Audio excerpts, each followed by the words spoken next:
Today's topic is Bharatiya Jyotish Parampara, and somebody may be keen towards the subject, and some may be uh, have their own view or a different view. Anyway, I will try my best to take on you on this tour. First of all, I would like to focus some light on the interpretations of Vedic literature. There is a word used in Rigveda, that is Turiya, and Turiya has many meanings. It depends upon the interpretation. The one meaning of Turiya is fourth one, and the second meaning of the Turiya is the last one, and the third meaning of the Turiya is quadrant. Quadrant means the fourth part of a circle. So when Sayana made the interpretation in his commentary, he liked to take the meaning of the fourth one or the last one. In that particular hymn, in that particular mantra, it says that the Atri, with the help of the Turiya, observed the solar eclipse. So Sayana interpreted the same, that with the fourth mantra. That means the fourth one from this particular mantra, Atri observed the solar eclipse, and one person interpreted the same mantra in a different way. What is that different way? Turiya is a instrument, that means a quadrant made with some observations, and it is used to measure the altitude of the planets. That means from the azimuth, from the ground level, the degrees of the altitude can be measured with the help of that Turiya Yantra. This Turiya Yantra is very well described in Siddhanta Shiromani of Bhaskaracharya. So the interpretation, with this interpretation, we can say that people interpret in their view with the available facilities, and at the same time we cannot hesitate or we cannot deny any another dimension or any another scope to interpret the same. So in the introduction itself, I gave this particular hymn just to attract your attention towards the possible dimensions of the Vedic literature or the Indian literature, or presently which is very widespread in the name of Indian knowledge system. So let us have a light on those interpretations. It is very clear that the particular Turiya, it was not described as the quadrant at the time of Sayana, or we may say that because of the lack of that particular instruments knowledge, he may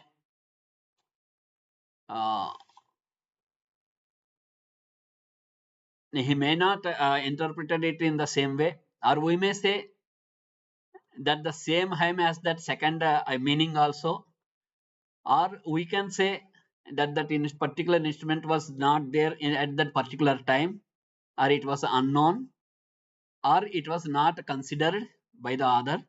There are so many options are there. We cannot simply say that it was not available there.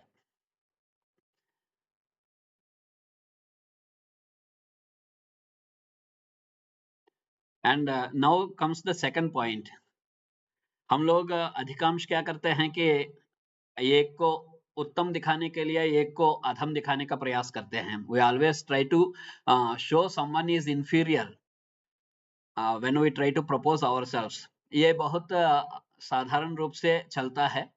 हम तुलना भी करते हैं और तुलना करते वक्त हम ऐसे भी करते हैं कि उदाहरण के लिए ये भारतीय ज्ञान में था, ये भारतीय ज्ञान से गया था और ये भारत में ही था, अथवा ये विदेश से आया था. इस प्रकार की जो चर्चा है, उस चर्चा में हमारे अधिकांश समय बीत जाता है और finally we lose our time to discuss the precious knowledge.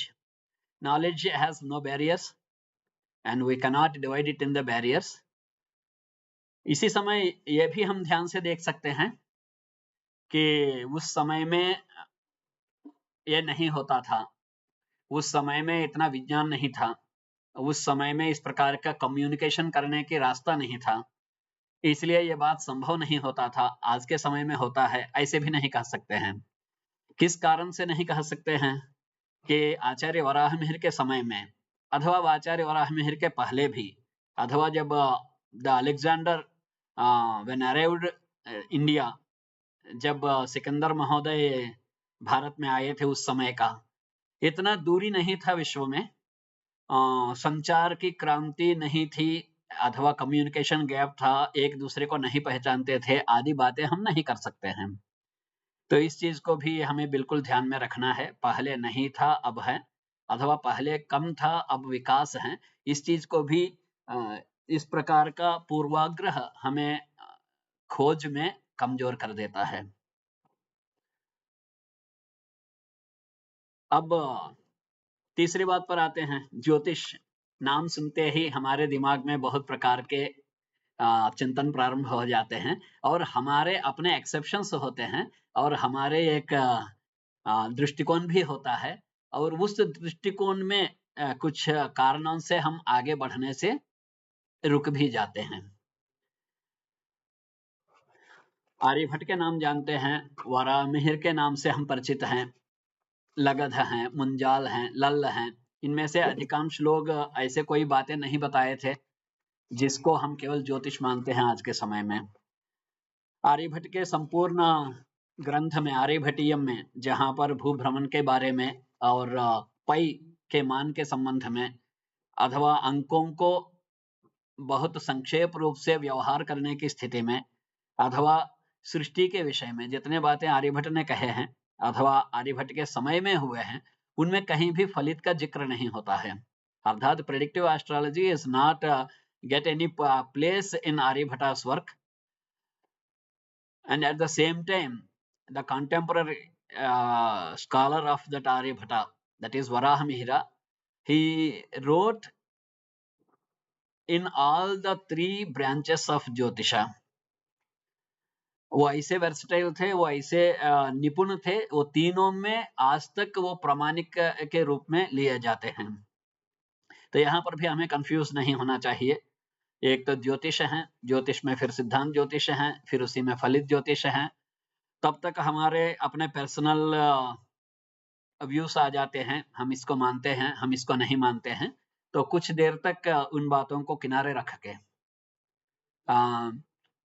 I hope I may continue in Hindi or should I use only English? नहीं सर, हिंदी भी सर, हिंदी भी चलती है. Okay. Sir, please go bilingual. Hindi, sir. Sure. Sir, bilingual is fine, sir. Sure. Hindi सही है sir. Sure.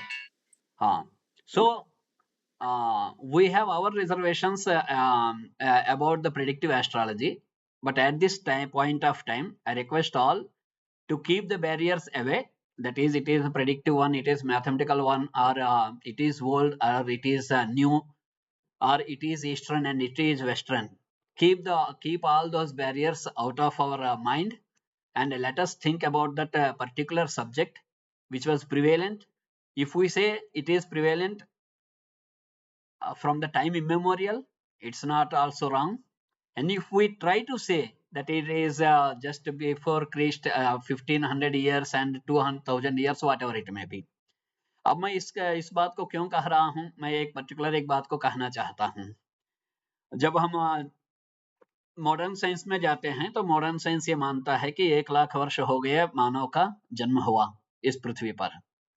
और जब हम इतिहास की बात करते हैं तो इतिहास हमारे सामने है बहुत मुश्किल से 5000 वर्ष पहले, और हम ये मानने के लिए तैयार हो जाते हैं कि हम बंदर से आए हैं, और हम ये मानने के लिए तैयार हो जाते हैं कि हमारे क्रम में जो वंश परंपरा है उसमें कुछ पीछे जाएंगे, यानी पिताजी पिताजी के पिताजी पिताजी के पिताजी ऐसे जब पीछे जाएंगे तो हम ये कहने के लिए तैयार हो जाते हैं कि हम अनागरिक थे, and that means our ancestors were not civilized। अब अचानक ये ह्यूमन ब्रेन को क्या हुआ, हमने एक एवोल्यूशन ऐसे मानने के लिए तैयार होते हैं और एक मानसिक विकास ऐसे मानने के लिए तैयार होते हैं कि the cerebral cortex, the portion of brain, the cerebral cortex was started working just 5000 years back, और उसके पहले सब अनागरिक थे, कोई ज्ञानी नहीं था, कोई आग नहीं था। तो ये बातें अचानक इंसान का बुद्धिमान होना कुछ तर्कसंगत नहीं लगते हैं।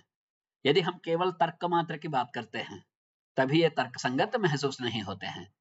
Then it starts with excavations. We find so many things all over the world. It date back to 20,000 years, and it is a very oldest one. And now they have found something in this way. इत्यादि जो बातें आते हैं हम interpret नहीं कर पाते, इंटररिलेट नहीं कर पाते हैं। Due to that lack of interrelation, we stuck to the observations we made and we start thinking about it and we create our perception. मैं इस बात को भी इसलिए कह रहा था कि हम एक बार वैदिक लिटरेचर तक पहुंचते हैं जिसका एक सपोर्ट मात्र है ज्योतिष।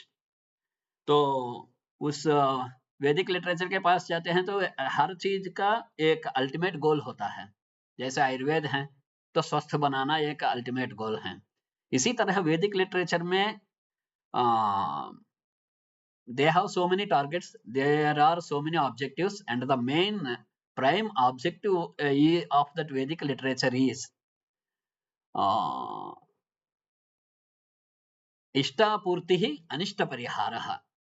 That means whatever may be beneficial to us, we wish to complete it, and whatever may be the negative one for us, we would like that it is a tool. The Vedic hymns are used as a tool to obstruct that untoward incident or whatever it may be. इस कार्य के लिए क्या आवश्यकता होती है? इस कार्य के लिए आवश्यकता होता है प्रेडिक्शन का। That means we have to know an incident before it's happening. इसको अब साइंस की दृष्टि से देखते हैं। आज के समय में हम विज्ञान के चरम पर हैं। विज्ञान क्या कहता है कि टाइम ट्रेवल कर सकते हैं। टाइम ट्रेवल करने का अर्थ क्या है कि हम पीछे जा सकते हैं पास्ट में और हम फ्यूचर में जा सकते हैं। और फ्यूचर में जा सकते हैं का अर्थ क्या है? If I can move with a velocity that is over than the light, it's greater than the light, then I can go to my future. And if I can move backward, then I can go to my past. What does it mean? Time एक frame है, वो एक ढांचा है, उसमें कोई विकार नहीं होता है और वो हमेशा के लिए है। There is a beginning and there is an end. उस फ्रेम का, उस फ्रेम के बीच में हम सब अटके हुए हैं और हमें पता नहीं है आगे क्या होना है, किंतु आगे क्या होना है वो फिक्स्ड है। If we accept the time travelling, and time travelling has been proved scientifically, so यदि हम ये मानते हैं तो हमें ये भी मानना पड़ेगा कि भविष्य भी निश्चित है और भूत में भी आप जा सकते हैं, मतलब वो खत्म नहीं हो गया है, माने वो द टाइम लैप्स, ये अर्थ नहीं है। We moved forward in the time, हमें इतना ही कह सकते हैं। उदाहरण के लिए भूत भविष्य वर्तमान ये भी क्या रिलेटिव होते हैं। मेरे भूत भविष्य वर्तमान अलग हैं, प्रत्येक व्यक्ति का अलग है, उसको उस टाइम को कोई लेना देना नहीं है। यानी time is intact and it's there, it is fixed and it has no such differences. But when we observe the same time in relation to human beings, and in relation to places that differs. इसलिए comparison करना, हम लोग अधिकांश comparison कहाँ करते हैं कि geocentric theory से हेलियोसेंट्रिक थ्योरी। तो हेलियोसेंट्रिक थ्योरी के आधार पर जिस एस्ट्रोनॉमी चर्चा करती हैं, वहां उसका ऑब्जेक्टिव अथवा उसका स्वरूप अथवा उसका बेस वो बिल्कुल डिफरेंट हैं, कंप्लीटली डिफरेंट हैं। किससे? जियोसेंट्रिक थ्योरी जिसकी हम बात करते हैं। जियोसेंट्रिक थ्योरी में क्या है, ये कभी ये नहीं बताया गया है कि पृथ्वी के चारों ओर विश्व भ्रमण करता है, ये कहीं भी नहीं कहा गया है। ये केवल हमारे एक अटकला है, नहीं वहां ऐसे बताया हुआ है। बट एक बार हम अपने उसको प्रश्न कर सकते हैं, क्या प्रश्न कर सकते हैं कि have I never went through such scripts which say particularly Indian astronomy, भारतीय ज्योतिष परंपरा की बात हो रही है, वहां की बात करेंगे तो कहीं ऐसे बोला हुआ है? नहीं बोला हुआ है। कुछ इंटरप्रिटेशंस ऐसे सामने आए हैं कि जिसको हम मान के चलते हैं और रियल टेक्स्ट को हम छोड़ के चलते हैं। सूर्य सिद्धांत बहुत प्रसिद्ध है, किंतु हमारे पास वह समय नहीं है देखने का, किंतु हम ये मान के चलते हैं कि हाँ भैया हर जगह पृथ्वी को चपटा बताया हुआ है। It never happened. जहां तक भारतीय ज्योतिष की बात कर रहा हूं, इट स्टार्टिंग फ्रॉम वैदिक लिटरेचर। फिर उसके बाद बात आती है कि पृथ्वी घूमती है, और फिर आचार्य आर्यभट्ट के आर्यभट्टियम में एक श्लोक आता है, तो वहां से कहने लगे कि आर्यभट्ट ऐसे पहले व्यक्ति थे कि जो पृथ्वी को घूमते हुए मानने वाले। ये इंटरप्रिटेशन भी हमारे दिमाग में छा गया, तो हम भी मानने लगे कि प्री आर्यभट्टन पीरियड में हर कोई यही मानता था कि पृथ्वी नहीं घूमती है। तो जिन टाइम रिकॉर्डिंग सिस्टम की हम बात करते हैं, जिस टाइम रिकॉर्डिंग सिस्टम की बात करते हैं, जिस पंचांग की हम बात करते हैं, पंचांग एक स्टोरेज डिवाइस है। इस स्टोरेज डिवाइस में क्या होता है, टाइम कैलकुलेटेड होता है और रखा जाता है एक जगह, वो पंचांग होता है। पंचांग में इसके अलावा कुछ नहीं होता है। उसके बाद इंटरप्रिटेशंस होते हैं, interpretations depending upon the divisions of the time and differences of the time, and that time too is relative to a particular place. It's not a universal one. समय यूनिवर्सल नहीं हो सकता है। यहाँ पर भी दो एस्पेक्ट हैं। उदाहरण के लिए हम तिथि से समय की गणना कर रहे हैं, तो what is a tithi? A lunar day, that is the 12 degrees difference between the longitude of sun and the longitude of moon. In respect of longitude कहां से देख रहे हैं, वह कोणीय मान कहां से देख रहे हैं? In respect of Earth's center. So it is in the bottom line. It is the bottom line. Why we use that geocentric system? We use the universe to calculate the time on the earth. पूरे भारतीय ज्योतिष बना ही इस कार्य के लिए है। Time को जिस समय में विकार नहीं है, वो समय हमारे परिप्रेक्ष्य में जब विकृत हो जाता है, उसकी गणना करने के लिए एक सिस्टम बना हुआ था। तो अब यूनिवर्स में जाएंगे, the longitudinal difference between the sun and moon are equal for all. अब यूनिवर्स में कहीं भी जाइए, यूएसए जाइए, यूके जाइए, कहीं भी जाइए, and that particular time with the difference between those two planets in respect of the Earth's center, that is the perfect one. That means there is no difference in that difference of those two planets. Kintu, but when the corresponding time, when we come to the corresponding time, it differs. For example, it is 2:21 p.m. IST in India. Now just simply think that the Prathama Tithi अथवा the Dvitiya Tithi or the Purnima, whatever it may be, it is today is the 14th one, 13th one. So it is the end of the 13th one, and it is 2:21 in India, and the corresponding time of USA, it concludes in the sky, but the time and date are not actual. So just to calculate the corresponding time, just to interpret the universe in respect of the Earth's center, they started calculating time, and we cannot say that this particular practice started in a particular time because it's not proved. 94,000 years लगते हैं कि इक्विनॉटिकल point को एक round लगाने के लिए, माने एक नक्षत्र से दूसरे में उसी नक्षत्र में वापस आने के लिए। हमारे पास एक मैप है। मैप क्या है? चारों ओर की दुनिया, उसमें फ्रेम्स हैं। सबसे एंड फ्रेम में क्या है? कॉन्स्टेलेशंस। कॉन्स्टेलेशंस मूव करने पर भी हमें मूव करने की अनुभव नहीं देते हैं, और उन कॉन्स्टेलेशंस में मूव करते हुए हमें क्या दिखते हैं? तो वो प्लैनेट्स दिखते हैं। और उसमें इक्विनॉटिकल पॉइंट एक नक्षत्र से फिर उसी नक्षत्र में आने के लिए 94,000 ईयर्स लेता है। तो इसी के आधार पर लोगों ने वैदिक लिटरेचर को समझने की कोशिश की है। उस समय का वसंत संपात, उस समय का शरद संपात कहाँ पर है, किस नक्षत्र में है, किस नक्षत्र मंडल में है, क्योंकि यहाँ पर भी हमें स्टार, तारा और कॉन्स्टेलेशन, उसमें कंफ्यूज हम बहुत बार होते हैं। चर्चा ज्योतिष में अलग है, चर्चा बाहर प्रचार में अलग है, और चर्चा हमारे दृष्टिकोण में अलग है, और चर्चा ग्रहण करने वाले के दृष्टिकोण में अलग है। मैं इसलिए शुरू में एक उदाहरण दिया था, किसका? तुरीय का। तो यहाँ पर तुरीय वहां पर जिसके दृष्टिकोण में जो तर्क दे रहा था, जिस प्रकार का तर्क दे रहा था, वह सही था। इसी प्रकार हम भी अपने अपने जगह में सब सही हैं। If I say that there is no heliocentric theory or there is no heliocentric system, then I am wrong. Its purpose is different. It describes the nature of the universe. It describes the structure of the universe. But we are not bothered with that one. We are bothered with the corresponding time. We are bothered with the calculation of time. We are bothered with the properties of the time in respect of Earth. Then we have to see, we have to observe that particular universe in respect of Earth.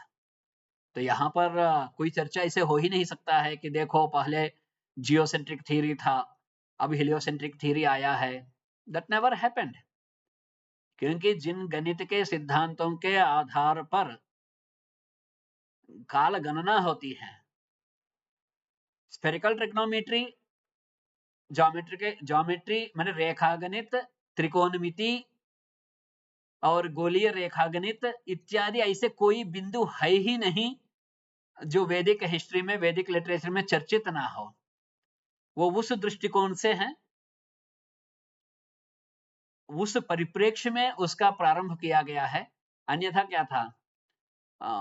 एक बीच में जैसे चर्चा आती है कि आर्यभट्ट शून्य का आविष्कार किए। जो श्रेणी व्यवहार की चर्चा वेदों में आता है, वेदों में जिस प्रकार की अंकों के साथ अंकपाश आदि आते हैं, वहां पर शून्य के बिना अंक कैसे हो सकते हैं? और जहां पर शून्य की चर्चा भरपूर है, वहां पर वही लोग इसको मानने लगते हैं कि सूर्य का आविष्कार 5वीं सदी के आर्यभट्ट किए थे। अर्थात कुछ ऐसे इंटरप्रिटेशंस हैं, कुछ ऐसे बातें हैं जो हमारे सामने फैलते हुए आए हैं। हम pick and choose and pick, हम ऐसे करने लगे हैं कि हम एक ऑप्शन को लिए और उसी में हम चलने लगे और उसी को हम प्रचार प्रसार करने लगे। अब आगे की बिंदु पे चलता हूं। सूर्य सिद्धांत का समय कब का है, इसकी चर्चा अभी आवश्यक नहीं है, क्योंकि हम समय की चर्चा में कालिदास कब के हैं, पाणिनि कब के हैं, वेद कब के हैं, इनकी चर्चा करते करते करते करते हमने अपने रिसर्च की जितनी ब्रेन है उसको हम खत्म कर चुके हैं, और रियलिटी में वहां क्या बताया है और उसकी गहराई क्या है, किस तर्क पे बताया है, और वो लोग उस जमाने में विश्व की संरचना को हमसे भी बेहतर समझने में कैसे सफल हुए, उन बातों को हम भूल जाते हैं। We start with a hypothesis. No no no, we never start with a hypothesis, we just start our mission. हमें अभी कालिदास का समय जानना है, हमें अभी ये सिद्ध करना है कि we are superior to someone, या अथवा हमें ये कहना है कि the second one is inferior to us। इस चक्कर में हमारे जो मेधो संपत्ति हैं, वो बहुत बिखर गई, हम में यूनिटी खत्म हो गई। तो नहीं तो हमारे यहाँ पर आखिर वसंत संपात, दैट मीन्स इक्विनोटिकल पॉइंट मूव करता है, वो उस जमाने में उनके सामने कैसे आया था। जिसको हम उर्सा मेजर उर्सा माइनर कह रहे हैं, वो उसको नक्षत्र सप्तर्षि मंडल कहते थे। तो उस सप्तर्षि मंडल के बारे में उनकी उतनी गहन जानकारी कैसे हुई, जिसको हम आज के समय में हेरक्युलस कहते हैं, उसको एक 1960 के एक लेखक कहते हैं हरिकुलेशः। 85 नक्षत्र मंडल पाए जाते हैं आसमान में, वो 85 आज भी मैपिंग सहित मिलते हैं पाश्चात्य में, और हमारा सौभाग्य ऐसे है कि हम सब कुछ खो के घर में बैठे हुए हैं, उसको लिंक नहीं कर पाते हैं। तो अर्थात यहाँ पर मिसिंग बिंदु क्या है, मैं इसके लिए बीच के एक बिंदु में चर्चा ये कह रहा था कि यहाँ कंपैरिजन भी नहीं है और ज्ञान की कोई सीमा नहीं होता है। मैं अब तीसरी बिंदु पर चलता हूं। एक साधारण सी चर्चा सत्र में बहुत बिंदुओं को हम विस्तार से नहीं जा सकते हैं, किंतु मैं प्रयास करता हूं कि अंततोगत्वा हम एक बिंदु पे पहुंचेंगे। तीसरे बिंदु पे चलता हूं कि एक उदाहरण है, सावन दिन माने भू दिन, कुदिन, जिसको कहते हैं कि माने अर्थ डे। ये एक समय है अर्थ की एक रोटेशन में लगने वाला समय, उसको हम डिनोट कैसे करते हैं, एक सूर्योदय से दूसरे सूर्योदय तक। क्योंकि हम तो शिप में बैठे हुए हैं, हमको तो आरोपित गति से ही चलना है। आसमान चलती हैं, क्यों चलती हैं? क्योंकि पृथ्वी जो चल रही है उसके ऊपर हम बैठे हुए हैं। तो इसीलिए आचार्य क्या कहते हैं कि इसको हम एक भू दिन कहते हैं, ये कुदिन कहते हैं और सावन दिन कहते हैं। तीनों का अर्थ यही है, पृथ्वी का दिन है। यहाँ ये नहीं बताया गया है कि सूर्य से उदय से सूर्य के उदय तक सूर्य का दिन हुआ, ये नहीं बताया गया। सूर्य के उदय से दूसरे सूर्य के उदय तक सावन दिन हुआ, भू दिन हुआ, और इसी में सारे कैलकुलेशंस पंचांग के चलते हैं। प्लैनेटरी लॉन्गिट्यूड्स को कैलकुलेट करने के लिए, to calculate the longitudes of the planets, this day is used, the kudin is used. क्यों ऐसे किया गया है? क्योंकि आचार्यों को भी पता था कि विश्व की दृष्टि से देखेंगे, सौर मंडल की दृष्टि से देखेंगे, तो वहां पर वो सार्वभौमिक होता है, उसमें कोई अंतर नहीं होता है। किंतु उसको भू सापेक्ष देखेंगे, भूमि के परिप्रेक्ष्य में देखेंगे, तो वो हर स्थान में बदल जाता है। कहीं पर सूर्योदय केवल भूमि के मध्य स्थान को देख के, जैसे हम कर्कट रेखा मकर रेखा की ओर चलते हैं, यानी ध्रुवों की ओर चलने लगते हैं, दिनमान और रात्रिमान में बहुत अंतर आना प्रारंभ हो जाता है। तो इसीलिए उन्होंने एक ऐसे सिस्टम को भूमि पर समय की गणना करने के लिए प्रारंभ किए थे। अब समय की गणना क्यों करते थे, क्या आवश्यकता थी? हमने सभी आयामों को छोड़ देते हैं। लग सकता है कि it's may illogical, but let us find some logic inside it. मैंने शुरू में आपको कहा था कि वेदों के प्रमुख उद्देश्य में एक उद्देश्य है इष्टापूर्ति अनिष्ट परिहार।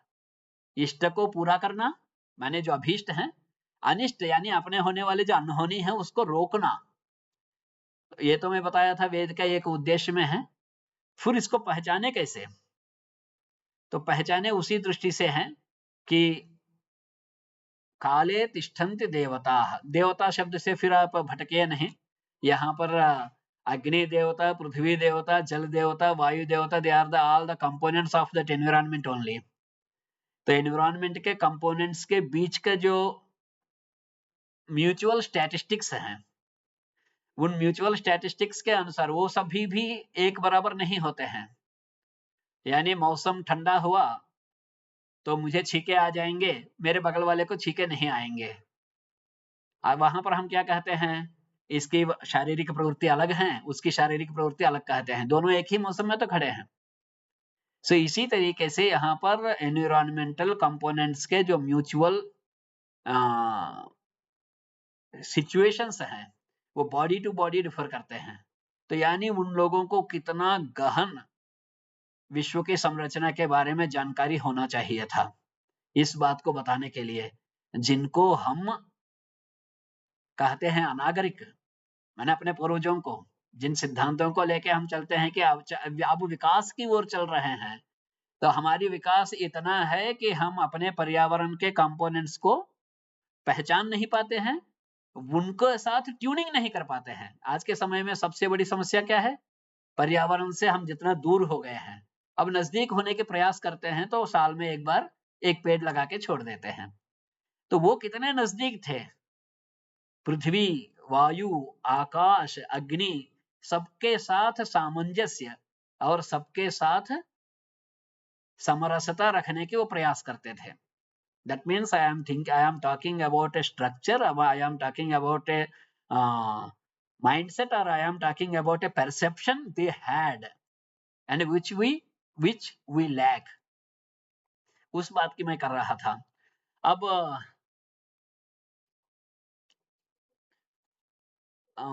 और थोड़ा एक स्टेप फॉरवर्ड चलते हैं। हम सभी कैरम्स खेलते हैं। कैरम्स खेलते हैं तो हम क्या करते हैं कि राइट हैंड साइड में, मुझसे राइट हैंड साइड में जो 45 डिग्रीज में जो कॉइन है, उसको स्ट्राइक आउट करने के लिए मैं क्या करूंगा? मेरे लेफ्ट हैंड साइड में जो बॉर्डर होता है, उस बॉर्डर में मैं 45 डिग्री से स्ट्राइक आउट करूंगा। तब क्या होगा?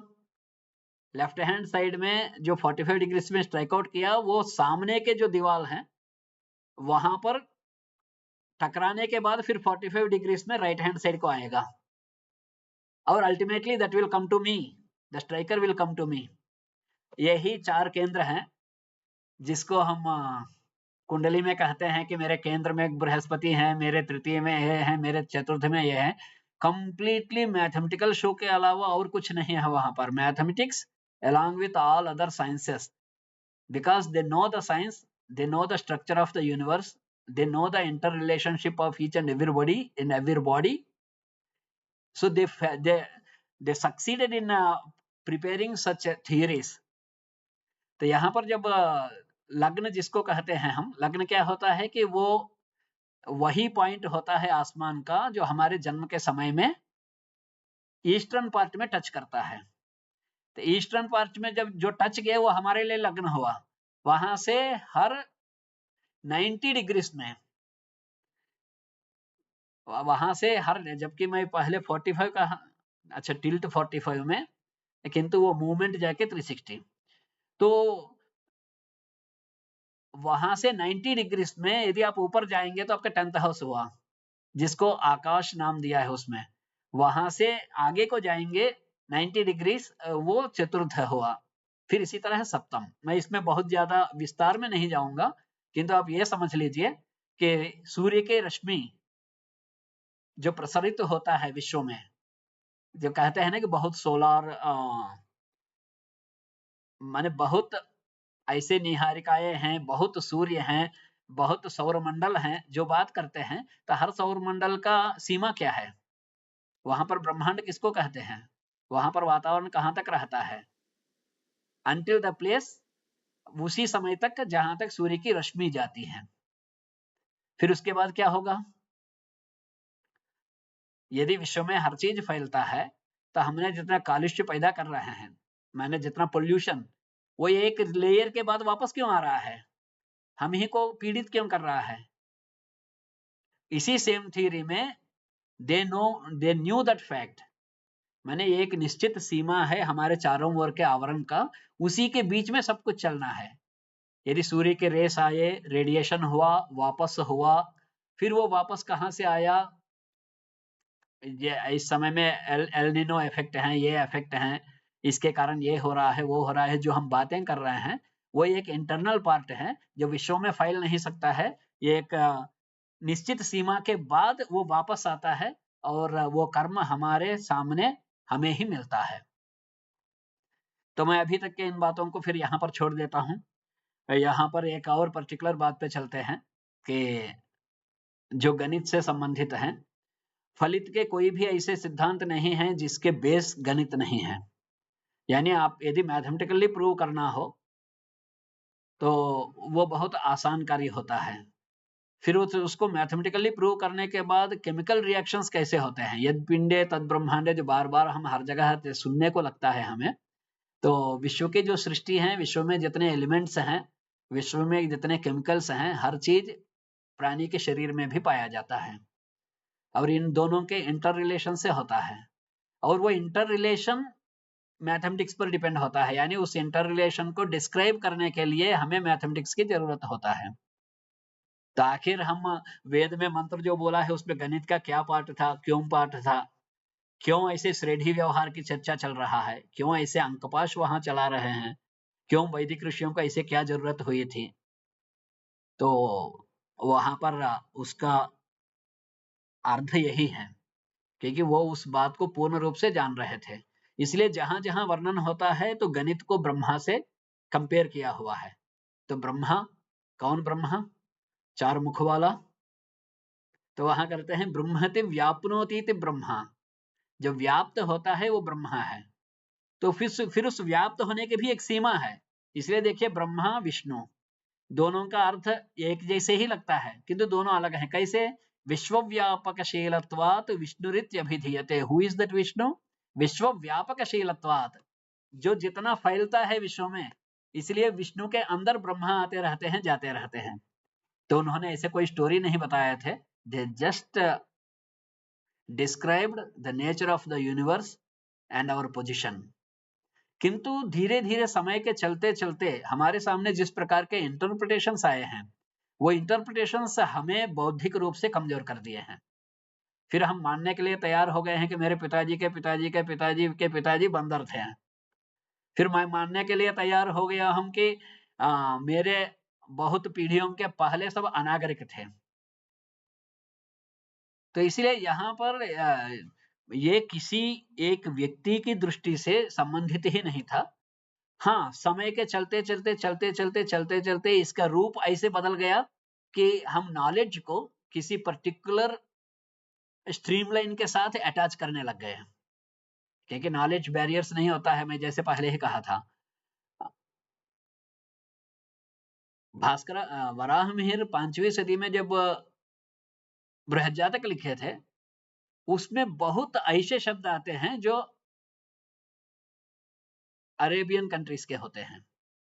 मैंने बहुत ऐसे शब्द हैं आप ढूंढ भी नहीं सकते हैं, निकाल भी नहीं सकते हैं। बृहज्जातक के जितने भी क्रिया, तावुरी, जितुमा, कुलीरा, ऐसे बहुत बीच बीच के शब्द हैं, वो यहाँ पर मिलते ही नहीं है। यानी उस समय में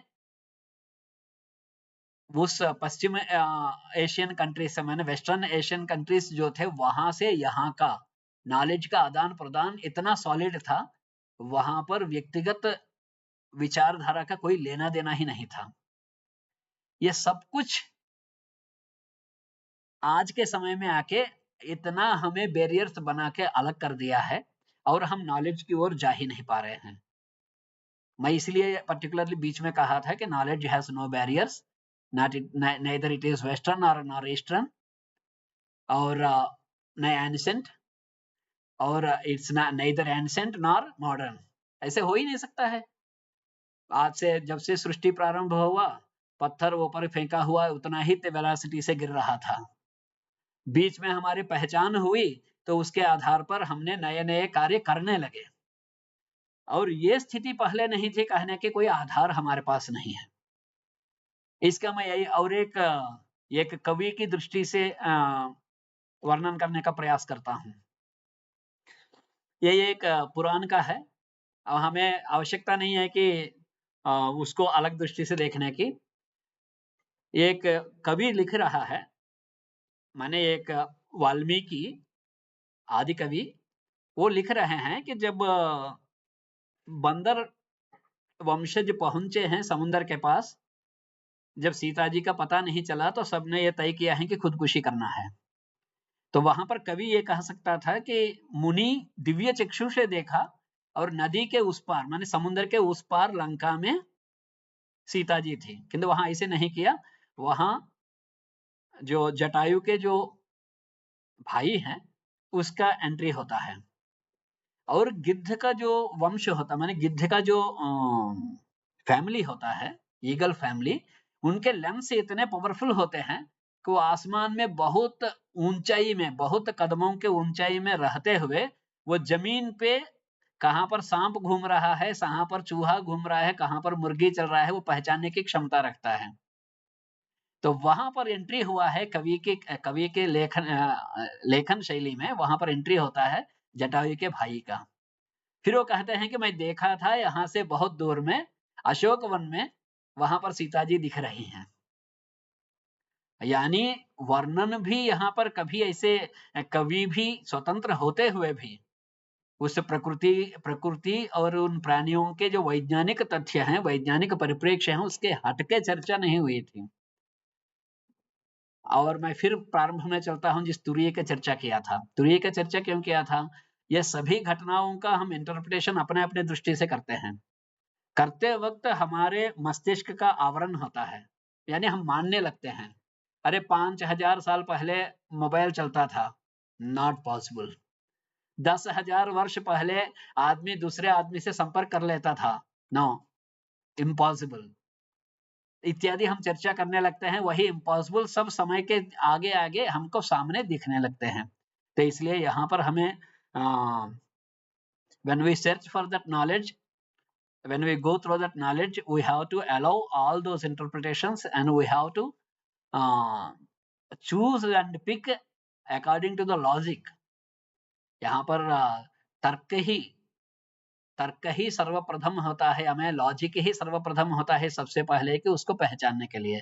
तो किंतु उस तर्क के लिए हमें जितने भी विज्ञान के शाखाएं हैं उनको जानना बहुत आवश्यक होता है। उसी प्रकार के शाखाएं यहाँ पर व्याकरण, ज्योतिष, साहित्य, माने साहित्य तो इनका सम्मिश्रण है। समिष्टि सर्वशास्त्राणाम साहित्यमिति गेयते, वो तो एक क्लब्ड वर्जन है।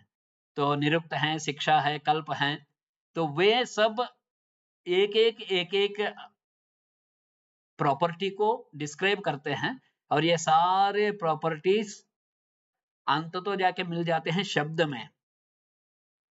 जब सृष्टि का वर्णन प्राचीन से आज तक भी यदि चलता है तो आकाशाद वायु, वायु और अग्नि, अग्नेरापः, यानी हर चीज आकाश से प्रारंभ हुआ है और आकाश के गुणक कहा गया है शब्द को। दैट मीन्स शब्दः नित्यः। ये केवल ऐसे नहीं है कि हाँ भारतीय परंपरा में बताया हुआ है शब्दः नित्यः। Even Markovnikov accepted it. Radio तभी पैदा हुआ है। रेडियो कैसे पैदा हुआ है? तो जब मार्कोनी पहचाना है कि शब्द खत्म नहीं होता है, शब्द चलता रहता है, शब्द के अपने गुण होते हैं, तो फिर मार्कोनी ने ये रास्ता अपनाया है कि उस शब्द को कैसे कलेक्ट किया जाए। उदाहरण के लिए अचानक मैं ट्रांजिस्टर ऑन करूं तो अचानक में आने लगेगा कि ये आकाशवाणी का सिलोन सेंटर है।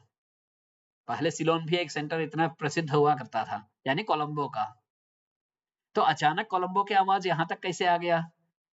दैट मीन्स हमारे चारों ओर सब कुछ व्याप्त है, सब कुछ फैला हुआ है, और जहां हम लॉजिक समझ गए, उस कंपोनेंट को समझ गए, यूनिवर्स की उस प्रॉपर्टी को समझ गए, उनको हम नाम कोई भी दें। जैसे मैंने पहले ही कहा था, जल देवता है, अग्नि देवता है, वायु देवता है, यानी जितने भी कंपोनेंट्स हैं, जितने भी पार्ट्स हैं, उसको आप कोई भी नाम दीजिए, किसी भी रूप में आप आराधना कीजिए, कुछ भी कीजिए, किंतु उस समय की वो एक समझ था विश्व के संरचना के बारे में, और सबके अपना अपना नाव अलग था।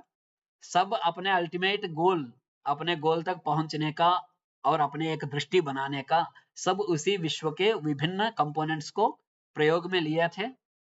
और पीछे चलने वाले हम लोग क्या हो गए? थोड़े रूढ़िवाद हो गए। माने गूढ़ तो सब ऐसे नहीं समझ सकते हैं, इसलिए उसको रूढ़ता में ले आते हैं, यानी कहानियों में बनता है। फिर कहानियों में सीमित होने के बाद हम उसके तत्व से हट गए, तत्व से दूर हो गए। नहीं तो मैं ये कहने के लिए तत्पर नहीं हूं कि नहीं विज्ञान किसी एक सीमित वर्ग का है या सीमित स्थान में था। मैं ये कहने के लिए नहीं हूं। ये कहने के लिए है कि जिस प्रकार के विज्ञान की व्याप्ति को हम आज के समय में देख रहे हैं, मानव मेधा हमेशा उतनी ही क्षमता को रखती थी और रखी थी। पहले का दृष्टिकोण अलग था, चारों ओर की प्रकृति को समझने का दृष्टिकोण था, प्रकृति के विभिन्न अंशों में सामंजस्य को समझने का दृष्टिकोण था। और आज के समय में यह अपने स्थान से थोड़ा हटके इधर उधर जा रहा है, हम एक बिंदु तक सीमित हो जा रहे हैं। और मैं इस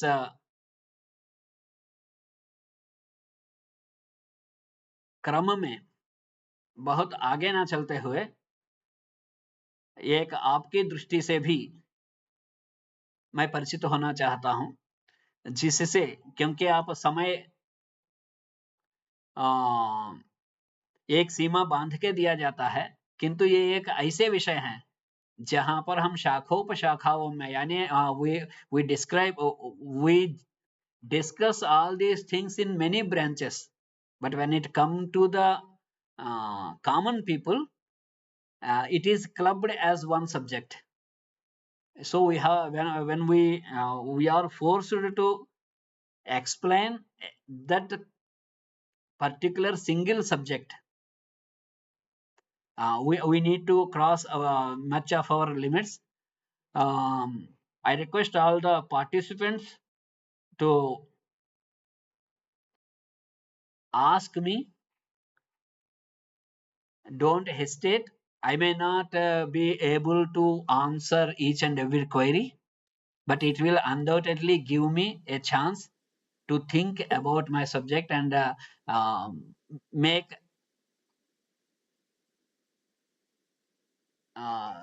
some, it may force me to go through that particular aspect, particular interpretation of the participant.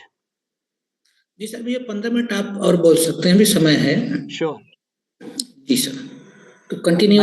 मुझे ना सुनने वाले यदि भटक नहीं रहे हो तो मुझे ऐसे कोई आपत्ति नहीं है, मैं आगे चल सकता हूँ। भटक नहीं रहा सर, बहुत लाभान्वित हो रहे हैं सभी। धन्यवाद जी, फिर मैं आगे चलता हूँ। जी, लीलावती एक ग्रंथ है अव्यक्त गणित पर, अर्थमेटिक्स पे भास्कराचार्य का, और बीजगणित एक ग्रंथ है अलजेब्रा। मैंने ये बीजगणित नाम से मैंने प्रचलन में आया आचार्य भास्कराचार्य के बीजगणित नाम के ग्रंथ से। ये दोनों पार्ट्स हैं सिद्धांत शिरोमणि के। अब आप वेधशालाओं के नाम से तो हम आज के समय में कुछ नहीं जानते हैं, ऑब्जर्वेटरीज कुछ शहरों में हमें देखने को मिलता है, फिर उसके इतिहास में जाते हैं तो 18th सेंचुरी में बने हैं। और okay, I will try my English.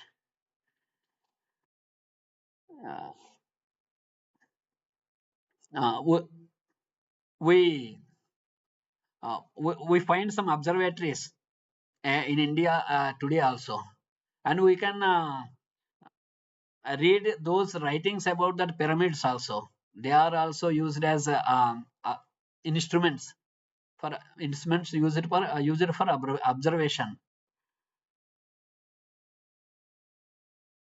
Geocentric or heliocentric,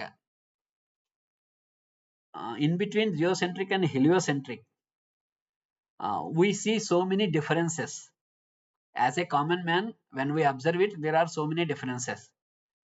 But as a person with thorough readings and with thorough interpretations, if we say that both are same, how both are same? I will explain it with a simple theory made by Bhaskaracharya. Not by Bhaskaracharya, it is followed since the inception of that Jyotisha. We say the planet is in apogee and paragi. That means Ucha and Nicha. And we say the same thing in the matter of horoscope also. The planet is in exalted position and the planet is in depletion.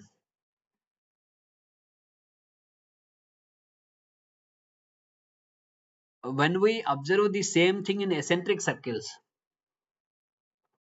we can clearly bring out the structure of that heliocentric system, where the planet's momentary orbit is not an ellipse and it's an it's not an eclipse and it's an ellipse.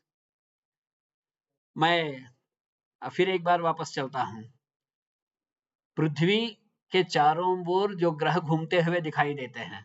And at this point of time also, I request your attention that we are taking the earth as a static just to calculate the time, and it is never explained. Nowhere it is explained that it is a static one and it has no rotation. Though it is described by the Aryabhata as it's on its rotation.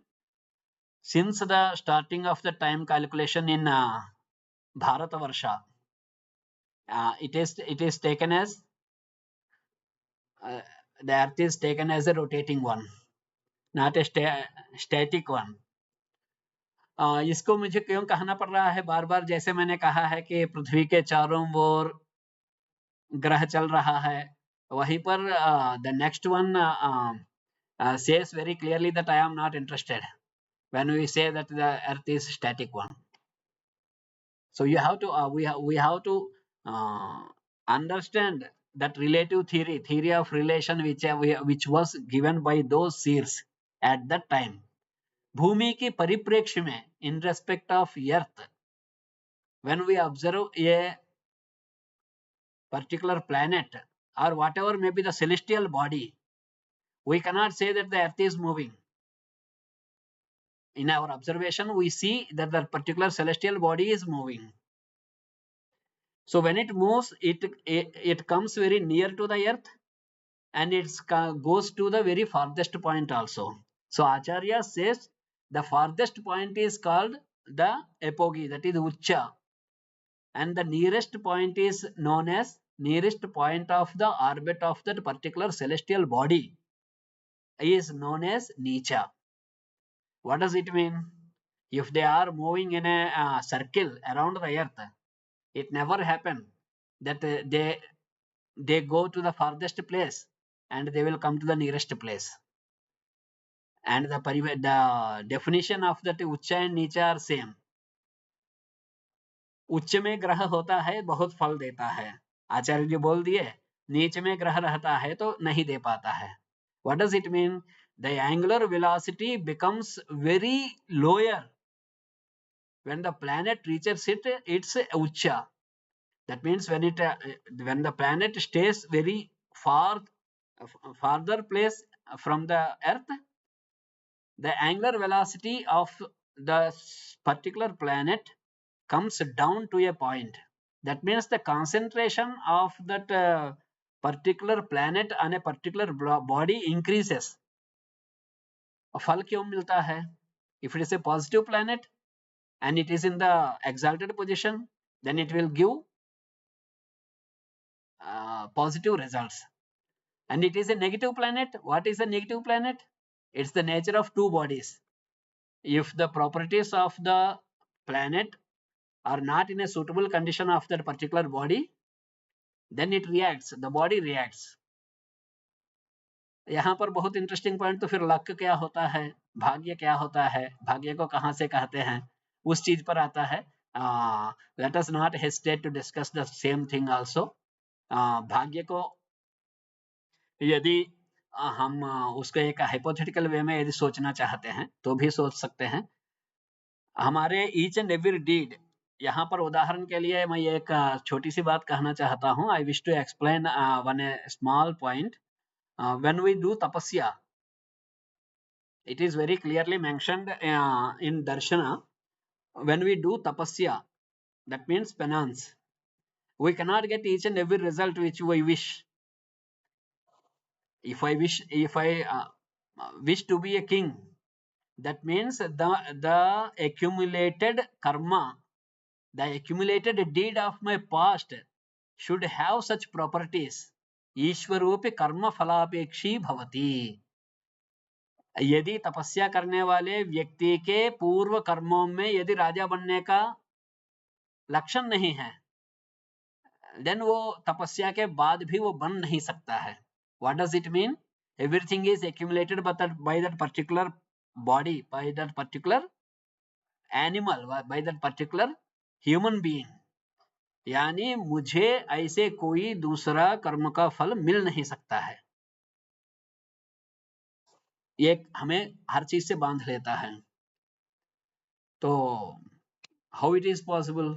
मुझे पुनर्जन्म के बारे में बहुत ज्यादा कहने की आवश्यकता नहीं है। That is proved in regression. एक ओमेगा हीलिंग सेंटर है न्यूयॉर्क में, सर्च करते हैं तो हमें आ जाता है ब्रेन वॉइस, मैंने द मिरेकल्स हैपन, जो ग्रंथकार, the writer of that miracles happen, they explain so many such stories in his book, that is miracles happen. They take the person to his past births with the help of that regression. यानी वो अवचेतन मन को जगा के पिछले जन्मों में ले जाते हैं। भैया, this body spent 50 years only, but you are saying that you will take this body to 400 years back, but it happens that शुरू में मैं जो कहा था कि पास्ट भी इंटैक्ट है, फ्यूचर भी इंटैक्ट है, वो एक स्ट्रक्चर है, वो एक मैप है, उस बात को मैं कैसे कह सका? इसके बाद ही when it is proved along with the regression that they can take back to the previous lives, so वो क्या करते हैं कि उसमें they do heal with the help of that previous lives experiences. तो उसमें बहुत एक कथा जैसे हम पढ़ सकते हैं, we can read it as a story, but when we go through the feedback given by the clients, then we have to say, we have to accept it. फिर यहाँ पर क्या हो रहा है? Body is not there, we are saying soul, we haven't spotted the soul, we haven't taken the help of that modern science to spot the soul. और जब आत्मा छोड़ दी, नेक्स्ट बॉडी में जा रही हैं, यानी मास एनर्जी में कन्वर्ट हो गया, वही प्राण है। अब वह प्राण निकल गया तो वो प्राण किसी दूसरे में आएगा, और उसके जो डीड ऑफ माने एक्यूमुलेशन ऑफ डीड, जिसको हम कह रहे हैं कर्म को, संचित कर्म को, that will locate that particular soul. How it is happens? That means there is a structure which is not experienced by us and it is experienced by many. यानी एक एक सिस्टम है। यदि हम फलित कहते हैं तो वहां पर without the observation of particular relation between bodies and the structure of that universe, it cannot be. We cannot think about that future. That future is fixed. Here everything is predefined. If we can find it, we always stress upon the scientific evidences, but it's not so far that the same human being who succeeded in creating AI will also be succeeded in proving the same, that it will be the structure of the universe, it will be the structure of a particular body. He will go through all these things. Now we are losing our brain and we are giving that strength to another brain, and the AI will go to that extreme, and it will define one day that it is the structure of the universe, it is the structure of the time, and it is the frame of a single person, because we have to look into that universe in respect of each and every body. तो जितने भी अणु हैं, जितने भी परमाणु हैं, सब मिलके एक ब्रह्मांड बन गया है, जहां से व्याप्त हो रहा है। वो सब जाके एक जगह में समेट जाएंगे, एक बिंदु पे समेट जाएंगे। वही शब्द गुणक हैं, वही शब्द मात्र हैं, वही नित्य शब्द हैं।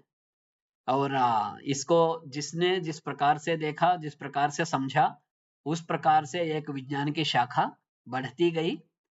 और एक्नॉलेजमेंट्स के जहां तक बात है, if we wish to say that Sanskrit belongs to somebody and we need acknowledgements, then we can get it from everyone.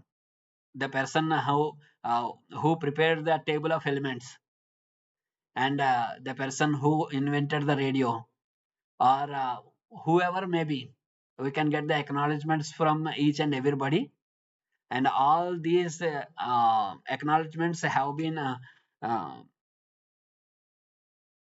put at one place by former president Honorable Abdul Kalam ji in the Ignited Minds and Reignited Minds, and there also we can find out that they have searched the people who invented something and the people who discovered something, tried their best and get some essence from those Sanskrit writings. And even we cannot say that Sanskrit writings belongs to somebody and Sanskrit everything is kept in the Sanskrit writings, but the coding is there. They got those codes. उदाहरण के लिए वहां पर लिखते हैं कि जिन्होंने table of elements जिन्होंने बनाए हैं, तो उनको वो नींद में आए थे, माने वो सपने में आया, उन्होंने उठ के लिख लिए हैं। ये सुब्रमण्यम नहीं बोल रहा है, ये तो इग्नाइटेड माइंड्स में उन्होंने बहुत क्लियरली लिखे हुए हैं।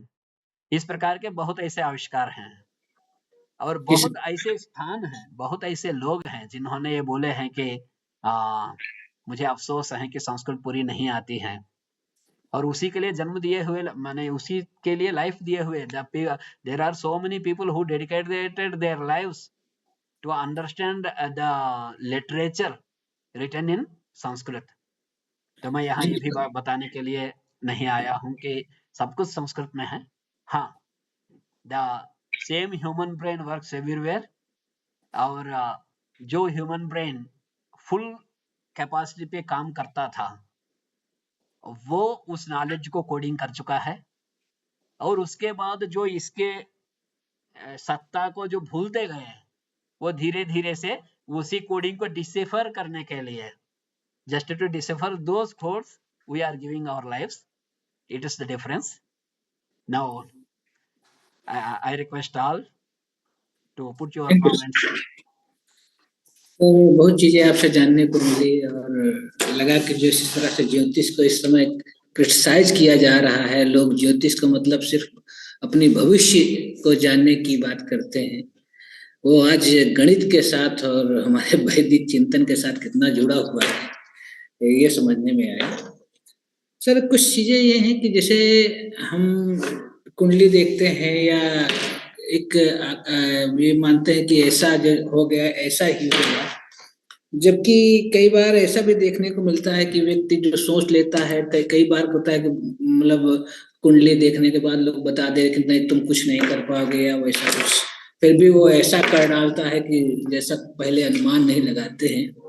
इसी में एक बड़ा अच्छा एक अंधा युग नाटक है हिंदी में जिसे धर्मवीर भारती ने लिखा है, उसमें उन्हें बहुत अच्छा लिखा है कि जब भी कोई व्यक्ति अनासक्त होकर इतिहास को चुनौती देता है उस दिन नक्षत्रों की दिशा बदल जाती है, नहीं है कुछ पूर्व निर्धारित, मानव निर्णय उसे हर क्षण बनाता मिटाता है।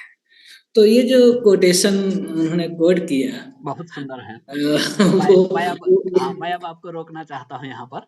जी जी जी कंप्यूटर में जो अब तो बहुत सॉफ्टवेयर एडवांस्ड कंप्यूटर्स आ गए हैं। कंप्यूटर में एक होता है डिफ्रैगमेंटेशन। जी जी डिफ्रैगमेंटेशन में क्या होता है कि डिस्क में जो मैटर जगह जगह पे जो सेटल हो जाता है वो कंप्यूटर को स्लो कर देता है। उसको डिफ्रैगमेंट करते हैं यानी अलाइनमेंट करते हैं। अलाइनमेंट जब करते हैं तो उदाहरण के लिए हमारे 10 बाय 10 का बेडरूम है, मैंने सारे सामान को फेंक दिया, सारे कपड़ों को फेंक दिया, तो उसमें मेरे लिए स्पेस ही नहीं है। मेरे पास उतना ही स्पेस है 10 बाय 10 का, किंतु मैं तह लगाया कपड़ों पे, सामानों को एक के ऊपर एक रखा, तो मेरे लिए स्पेस बन गया वहां पर। यही सेम सिद्धांत हमने डिफ्रैगमेंटेशन में यूज करते हैं, और यही सेम सिद्धांत जो आपने अभी एक हिंदी के जो धर्मवीर भारती की पंक्ति वाक्य बताए हैं उसमें भी हैं। कर्म दो प्रकार के, एक क्रियमान है और एक संचित है। उदाहरण के लिए आप देखते हैं कि कोई संन्यास ले लिया, संन्यास ले लिया का अर्थ क्या है, उसकी कोई माने वो सारे एम्बिशंस इच्छाओं को खत्म कर दिया, इच्छाओं को खत्म, यानी उसको कुछ भी एक्यूमुलेट करना ही नहीं है। क्यों एक्यूमुलेट क्यों नहीं करना है कि भैया already I have earned something and I have to spend it, then only I can go away. जी जी तो यहाँ क्रियमान और संचित, मैंने जैसे आपको कहा था कि डिफ्रैगमेंटेशन, जी यहाँ यही होता है कि आपको सामने दिख रहा है, मैं कमरे में घुस ही नहीं सकता हूँ, जी जी but at the same time मैं उस कमरे को ऐसे भी सजा सकता हूँ कि उसमें मैं दौड़ सकता हूँ। तो यहाँ पर भी यही होता है कि आपका भाग्य माने दुर्भाग्य के जो एलिमेंट्स हैं जितने हैं उन सबको एक किनारे करके जो आपके पॉजिटिव एलिमेंट्स हैं उन सबको एक जगह में बना लीजिए, तो जी। you will become capable to face the negative one. Thank you sir. यहाँ नेगेटिव को हटाता कोई नहीं है, ज्योतिष में कहीं ऐसे नहीं बताया हुआ है। जी जी किंतु उस ज्ञान को भी वो लोग इतने कायदे से जान रहे थे कि माने आप अपने शक्तियों को इकट्ठा करके इतने सशक्त हो जाओगे कि आप अपने दुर्बलताओं माने कमियों जो नेगेटिव हैं उसको आराम से पार करते हुए चलोगे। जी सर। जी बड़ा अच्छा लगा सर आपसे। एक अच्छा बड़ा अच्छा शेर मुझे याद आ रहा है। जी बताइए। इसका है, मुझे मालूम नहीं, शायद गालिब का हो या किसी का हो। रंग जमा के उठ गई, न जाने कितने तमंदुनों की बज़्म। तमंदुनों मतलब सभ्यताओं, बज मतलब महफिल। रंग जमा के उठ गई, न जाने कितने तमंदुनों की वज़्म। याद नहीं ज़मी को, भूल चुका आसमां। बिल्कुल जिसमें जहां सारी घटनाएं हुई उसे याद नहीं, नहीं है, और जो सारी घटनाओं का गवाह है आसमां, वो भूल चुका है। भूल चुका है। तो ये बड़े कई बार जब हम विचारों में फंसते हैं, बड़ा अच्छा एक है कि फलसफी बहस के अंदर खुदा मिलता नहीं, जी डोर को सुलझा रहा हूँ और सिरा मिलता नहीं। तो ज्ञान हमारा कुछ ऐसा ही है कि पढ़ा है, उसका सिरा ही नहीं मिल पाता। जी जैसे आपने अभी सर एक प्रश्न है मेरा। आर्यभट्ट, एक मिनट भाई, आर्यभट्ट के विषय में बताया कि उन्होंने ही शून्य का आविष्कार नहीं किया था, उसके बहुत पहले हमारे वेदों में उसका जिक्र हो चुका है। जी तो इसी कुछ धारणाओं पे हम बंधे हुए हैं। Thank you sir. जी धन्यवाद जी। जी भाई जी दूसरा प्रश्न है, कह रहे हैं संतोष भाई अनिल जी, आप। जी नमस्कार सर। जी नमस्कार। आपको एक बहुत बहुत आभार आपका, एक बड़े अच्छे सुंदर और सारगर व्याख्यान के लिए धन्यवाद जी। प्रश्न मेरा यह है कि धर्म में हम लोगों ने बहुत विज्ञान खोज लिया कि धर्म का क्या विज्ञान है, लेकिन लगता है कहीं न कहीं विज्ञान का भी धर्म हम लोग को खोजने की आवश्यकता है। कि विज्ञान जो हम लोग खोज रहे हैं उसमें जो हमारे मानवीय मूल्य है विज्ञान है भाई। ठीक है, उसको खोजने का अगर हम प्रयास करेंगे जी जी तो हो सकता है कि हमें एक नई दृष्टि मिले। बिल्कुल बिल्कुल, हमें जहाँ मैंने यही पहले भी कहा था, नॉलेज का कोई ऐसे रैप नहीं होता है। नहीं सर, धर्म तो अपने आप में ही विज्ञान है। बिल्कुल उसको ना, मैं इस रिलीजन बात से को देखिए जो कंफ्यूज नहीं कर रहा हूँ। जी जी जिस रूप में अभी धर्म की बात कर रहे हैं उसकी बात चल रही है। जी जी जी जी वो प्रीवियस स्टेज, जो स्टार्टिंग स्टेज, जो वास्तव में धारणा धर्म इत्याहु हो, जी जो जी जो धर्म उसी को कहते हैं कि आपके जो ड्यूटी है जिसका आप जी धारण कर रहे हैं, जो जी जी आप प्रस्तुत कर रहे हैं, तो वहां से हट के जिस धर्म की अभी बात हो रही है उनकी बात है इनकी। जी जी जी मैं थैंक यू बिल्कुल भाई। सहमत हूँ। जी सर। इसी के साथ जुड़ा प्रश्न है कि आज के हमारी जो पीढ़ी, जो बच्चे हैं हमारे, जी इनको भी इस विधा को सिखाने के लिए व्यक्तिगत कुछ प्रयास करने होंगे पारिवारिक स्तर पे। तो बिल्कुल कुछ सुझाव देना चाहेंगे कि अपने बच्चों को हम लोग कैसे ट्रेंड कर सकते हैं इसमें? है ना, पहले मैं कम से कम महसूस ही करावे, क्या कम से कम इतना इतना सोचने में आप सफल हो जाइए कि आपके दादाजी के दादाजी के दादाजी वो बंदर नहीं थे। ये विज्ञान के तहत समझाइए, क्योंकि एक सेरेब्रल कॉर्टेक्स, जैसे मैंने आप बात किया था, ब्रेन में एक पोर्शन होता है जो बाकी जी प्राणियों में नहीं रहता है या अंश मात्र में रहता है, और जी जी इंसानों में रहता है सेरेब्रल कॉर्टेक्स। सेरेब्रल कॉर्टेक्स में ही विवेक माने एक सोचने की क्षमता मिलता है। और ये सेरेब्रल कॉर्टेक्स पार्ट जब से ये क्रिएशन में इंसान आया है, along with the entry, human being carries that cerebral cortex. So you cannot say that the ancestors haven't used it and we started using it. आप just उसको वो फीलिंग पहले ले आइए, then they will search it, they will go through it. आप life ambition for me, to me, by me ये ना करके लाइफ एम्बिशन को बदलना पड़ेगा। हम सब एक हैं, समाज के लिए हैं, मैंने contribution to the society, contribution to the academic structure, मेरा क्या हो सकता है, क्या योगदान है, इस प्रकार के चिंतन के साथ, जिसको हम उसूल कहते हैं, माने इस जी, प्रकार के एथिक्स के साथ यदि वो बढ़ता है, वो हर चीज में ऐसे देखने लगता है। आज के समय में हम एक सिंगल ट्रेंड के हो गए हैं, मेरा ये है, मेरा ये है, मुझे ये है। तो उस ट्रेंड से थोड़ा सा बच्चे को बाहर आने के लिए कहिए, ये रब मत कीजिए कि तुमको यही करना है, उसकी क्या इंटरेस्ट है उसको बढ़ावा दीजिए। जी, मैंने जी सर, महसूस धन्यवाद, बहुत बहुत महसूस आभार। कराइए ह्यूमन की पास्ट इतना भी गया गुजरा नहीं है, जी, और महसूस कराइए कि ह्यूमन 5,000 वर्षों से ही सोचना चालू नहीं किया है, उसके बीते हुए 95,000 वर्ष भी उतने भी महत्वपूर्ण हैं। जी, जी। धन्यवाद। Next So question may please. I ask a sir, question? आपने 95,000 वर्ष कहा, तो ये 1,00,000 वर्ष जो सतयुग की आयु या द्वापर की, ऐसा कुछ हमारे यहाँ काल गणना हुई है। 95,000 वर्ष मतलब 95,000 वर्ष बोले ना कि 5,000 वर्ष ना होके 95,000 वर्ष की ना ये ना ना पंचांग पंचांग एक डिवाइस है, स्टोरेज डिवाइस है, इसकी टाइम ये कब से चालू हुआ था, यानी calculated positions, it is used to preserve the calculated positions of the celestial bodies. ये प्रैक्टिस कब चालू हुआ कोई नहीं बता सकता है। अच्छा, जैसा कि ये माना जाता है सर कि हमारा जो एक कल्प होता है, जी इसमें सतयुग, द्वापर, त्रेता, नहीं, कल्प में सतयुग नहीं है, कल्प में 1,000 महायुग होते हैं, हाँ, और महायुग में फिर सत्ययुग, त्रेतायुग, द्वापर, कली, 4 होते हैं। तो सर एक कल्प की कितनी आयु होती है लगभग? नहीं, एक महायुग की जान दीजिए तो उसको मल्टीप्लाई कर लेंगे 1,000 से, 43,20,000 सौर वर्ष, 43,20,000 solar years R G, in epoch, that means एक महायुगा। जी, जी। Just multiply it, you will get the day duration of the Brahma, that is मुझे kalpa. बड़ा जिसमें एक ऋषि हुए ना, Roman Sir, may Rishi. I ask a question, Sure, please? sure. एक बहन, एक मिनट, ये जो रोमन ऋषि हुए हैं सर, रोमक ऋषि जी। उनके विषय में कहा जाता है उनका एक कल्प में एक रोमा टूटता था, और नारद जी ने कहा था कि भाई आप अपने लिए एक कुटिया बना लीजिए, इतना बड़ा जीवन कैसे कटेगा। और उन्होंने बड़ी छोटी बात कही थी जी। इस क्षण भर के जीवन के लिए क्या कुटिया बनाना। ये उन्होंने कहा, इस क्षण भंगुर जीवन के लिए क्या कुटिया बनाना।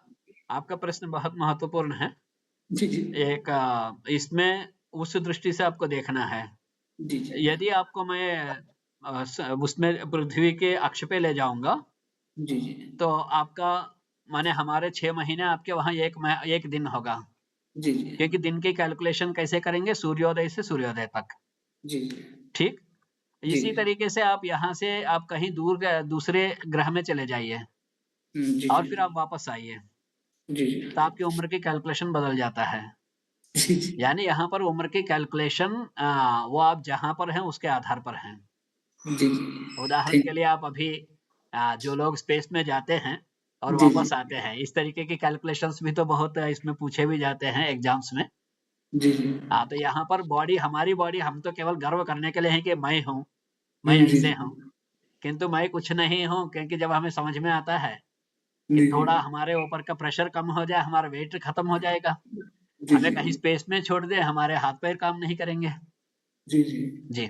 एक थैंक यू। मैडम पूछना चाह रही थी। कंचन जी, आप जारी। Okay.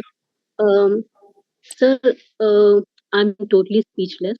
और आपने जो भी व्याख्यान दिया है वो शायद ये समय बहुत कम था और भी सुनने का मन है। सर, आपने एक रिग्रेशन, पास्ट लाइफ रिग्रेशन की बात की थी, और ये बताया था कि रिग्रेशन थेरेपी से हम पास्ट में जाकर के प्रेजेंट में रहते हुए पास्ट में जाकर के, तो सर एक डॉक्टर ब्रायन वेस है, many masters many life, yes, and ही मिरेकल साहबन भी उन्हीं का ग्रंथ है। Okay, so I have read that, so I just wanted to add on to this. And my question is like our future, I've read it somewhere that our future is based on the kind of choices one makes. And every person gets two choices in his life, and the life changes according to the choices that the person has made, right, sir? Yes, So my absolutely. question is, if everything is fixed, then how making of the choices change it? So could you please throw some light on? Thank you. बिल्कुल, मैं प्रयास करूंगा। जैसे हम लोग सबको कहते हैं, आजकल बहुत पॉडकास्ट भी आते हैं, सब कुछ आते हैं, कहते हैं कि आप जैसे सोचोगे वैसे बनोगे। ये हम क्या सोच रहे हैं, ये कहाँ से सोच रहे हैं, वाइब्रेशन कहाँ स्टार्ट हुआ है, इसको समझिए। हम जो कह रहे हैं, हमारी इच्छाएं जो समझा रहे हैं, और हम जो सोच रहे हैं, और हमारे अंदर की इच्छाएं जिस प्रकार से हैं, आप एक बार पीछे मुड़ के देखेंगे जिंदगी में, जैसे मैं अपने एक्सपीरियंस से भी कहता हूँ, जो चाह रहे थे उसमें टाइम लगा, हमने एक शॉर्टकट में चाहने लगते हैं, किंतु आगे जाकर वही मिलता है। तो अर्थात ये इतनी कैपेसिटी आपके माइंड को है, अब माने इतने कैपेसिटी हमारे चिंतन को है, और सामने वही चीज बनता है और वही चीज होता है। तो इसलिए स्वतंत्र करता एक सूत्र आता है, वहां पर कहते हैं कि व्यक्ति कार्य करने में स्वतंत्र होता है, किंतु कर्मफल भुगतने में नहीं। तो यहाँ ये भी उसी तरीके से है, हमारी म्यूजिक केवल एक रूप हो जाए माइंड में, अर्थात मस्तिष्क में हमारा चिंतन एक ही बिंदु पे केंद्रित हो जाए, फिर सामने सब कुछ दुनिया में वही चीज देखने लगता है, और उसी रास्ते में हम चलने लगते हैं।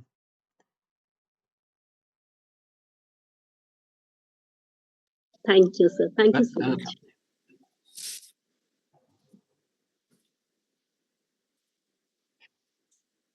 Have you any question, anybody? Sir, may I ask something? Sure. जी। Sir, can you comment on the contribution of Savai Jai Singh so far as study of the Indian knowledge tradition is concerned? Savai Jai Singh. I cannot comment. इसका मैं बता देता हूँ क्यों नहीं comment कर सकता हूँ। my words में come down his contribution, मैं इसलिए कहा था कि मैं कमेंट्स नहीं कर सकता हूँ। सवाई जय सिंह, मैंने जो इस समय के ऑब्जर्वेटरीज बने हुए हैं, 4 जगहों में बने हुए हैं, और 5वां 1982 में टूट चुका है। मथुरा में भी एक ऑब्जर्वेशन था, और जिस तरीके से उन्होंने प्रमोट किए थे, ये अलग चीज है कि वेस्टर्न है कि इंडियन है, ये it's not a matter, but he brought back that tradition of observing the sky, celestial bodies के वो ecliptic motion हो सकता है, अथवा celestial bodies के tilt हो सकता है, अथवा उस स्थान के अक्षांश को अर्थात लैटिट्यूड को पहचानने के लिए हो सकता है। जितने प्रयास माने उनके द्वारा किया गया है, वो शब्दों में माने I cannot make a comment with simple words. Right, sir. Okay. Thank you. Thank you. Welcome.